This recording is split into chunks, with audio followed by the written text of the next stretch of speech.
పార్వతీపురం మన్యం జిల్లా పార్వతీపురం ఈ నెల 12న స్వామి వివేకానంద జయంతిని పురస్కరించుకుని నేడు పార్వతీపురం ప్రభుత్వ జూనియర్ కళాశాలలో కేంద్ర రాష్ట్ర ప్రభుత్వాల ఆధ్వర్యంలో యువ ఉత్సవ కార్యక్రమాన్ని సెడ్బీజ్ ఆధ్వర్యంలో ఘనంగా నిర్వహించారు. ఈ కార్యక్రమంలో ఎమ్మెల్యే బోనెల విజయ్ చంద్ర మరియు నాయకులు మరియు జిల్లా నలుమూలల నుండి యువత పాల్గొని వివిధ పోటీలలో పార్టిసిపేషన్ చేశారు. అలాగే విద్యార్థులు చేసిన గిరిజన సాంస్కృతిక నృత్యాలు, వైజ్ఞానిక ప్రదర్శనలు ప్రత్యేకంగా ఆకట్టుకున్నాయి. ఈ కార్యక్రమంలో నిర్వహించిన పోటీల్లో వెతుకు కనపరిచిన యువతను ఢిల్లీలో జరిగే స్వామి వివేకానంద జయంతి ఉత్సవాల్లో బహుమతి ప్రదానం ఉంటుందని తెలిపారు.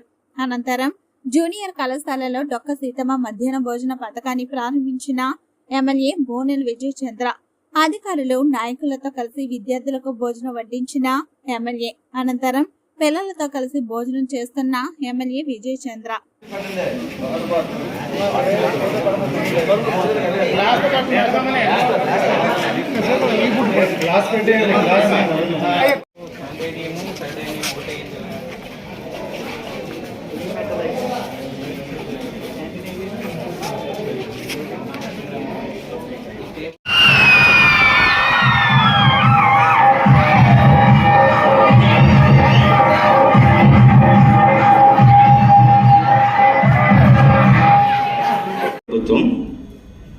జూనియర్ డిగ్రీ కాలేజీలో కానీ గవర్నమెంట్ స్కూల్స్లో వచ్చేవాళ్ళు పిల్లలు ఆర్థికంగా వాళ్ళకున్న ఇబ్బందులు బట్టి ఒక ఆలోచన, ఇంతకుముందు ఏ ప్రభుత్వం చేయని ఆలోచన ఇప్పుడు ఎన్డీఏ కూటమిలో చంద్రబాబు గారు అలాగే లోకేష్ గారు అధ్యక్షతన రేపటి తరాలను ఎలా తీసుకెళ్ళాలి, వాళ్ళకు ఒకే ఒక ఉద్దేశం పెట్టుకున్నారు. 2047 కల్లా ప్రపంచంలో ఎక్కడ చూసినా తెలుగు వాళ్ళే ఆక్యుపేషన్ ఉండాలి, తెలుగు వాళ్ళు డామినేషన్ ఉండాలి. అలెగ్జాండర్ వరల్డ్ని కాంకర్ చేశారు అన్నట్లు 2047 కల్లా తెలుగోడు ప్రపంచాన్ని మొత్తం కాంకర్ చేయాలనే ఉద్దేశమే. అందులోనే ఆలోచన ద్వారా ఇప్పుడు కావాల్సిన రూటు, దానికి కావాల్సిన రోడ్డు మ్యాప్ తయారు చేస్తున్నారు. మీకున్న ఆర్థిక ఇబ్బందుల్ని దృష్టిలో పెట్టుకొని మీ అందరికీ కూడా సర్వేపల్లి రాధాకృష్ణ గారి పేరు మీద ఏమిచ్చాం, ఇంతకుముందు బుక్స్ ఎప్పుడు ఇచ్చాం, అబ్దుల్ కలాం గారి పేరు మీద ఇచ్చాం.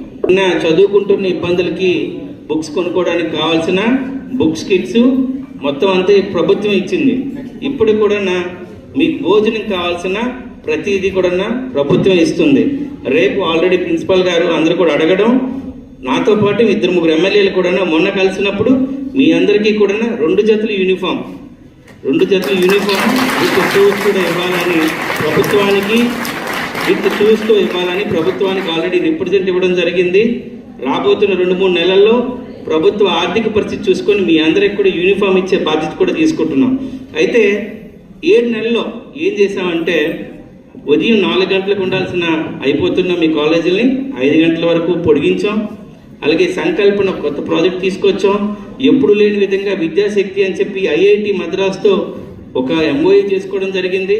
అంటే మీకు ఒక చదువు చెప్పి వదిలేయడమే కాకుండా మీ చదువు అయిపోయిన తర్వాత మీరు ఎటువైపు వెళ్ళాలి, ఎందులోకి వెళ్ళాలి అని ఒక అద్భుతమైన ప్లాట్ఫామ్ తయారు చేస్తుంది తెలుగుదేశం ఎన్డీఏ కూటమి. ఎందుకంటే మీరందరూ సెటిల్ అవ్వాలి, మీ అందరికీ ఉద్యోగాలు రావాలి, చదువుకొని ఖాళీగా ఉండకూడదని ఉద్దేశంతోనే. కానీ బాధాకర విషయం ఎక్కడొచ్చిందంటే మామూలుగా ఇంటర్మీడియట్ రిజల్ట్ చూస్తున్నప్పుడు ఓవరాల్గాను మన కాలేజ్ పరిస్థితి తెలీదు, రాష్ట్రంలో 40% కూడా పాసింగ్ రికార్డ్ రాకపోవడం అనేది కొంచెం బాధాకర విషయం. ఇందులో మీ శ్రమ కూడా ఉండాలి, మన ఓన్గా శ్రమించాల్సిన అవసరం ఉంది. ఇప్పుడు మీకు కావాల్సిన పుస్తకాలు ఇచ్చాం, మీకు కావాల్సిన భోజనం పెడుతున్నాం. మీరు చదువుకునే టైంలో చదువుకోగలిగితే ఇప్పుడున్న 5 సంవత్సరాల్లో మీరందరూ కూడా సెటిల్ అయ్యి ఉద్యోగాలు సంపాదించి మీ ఇంటికే కాదు మీ చుట్టుపక్కల ఉన్న మీ కుటుంబాలకు కూడా ఆదర్శంగా నిలవాలన్న ఆలోచనతోనే ఒక అద్భుతమైన ప్రభుత్వం, ఒక మంచి ప్రభుత్వం నడుస్తుంది. ఈ ప్రభుత్వంలో ప్రతి ఒక్కరు కూడా ఆర్థిక పరిపుష్టి కలిగి ఉంటారని మీ అందరికీ ఆశిస్తున్నాను. చాలా చెప్పాలి ఉన్నాయి, గవర్నమెంట్ ఏ నెలలో ఏం తీసుకుంటున్నాం రేపు ఉన్నాయని. వేరే కాలేజ్ ఉండడం వలన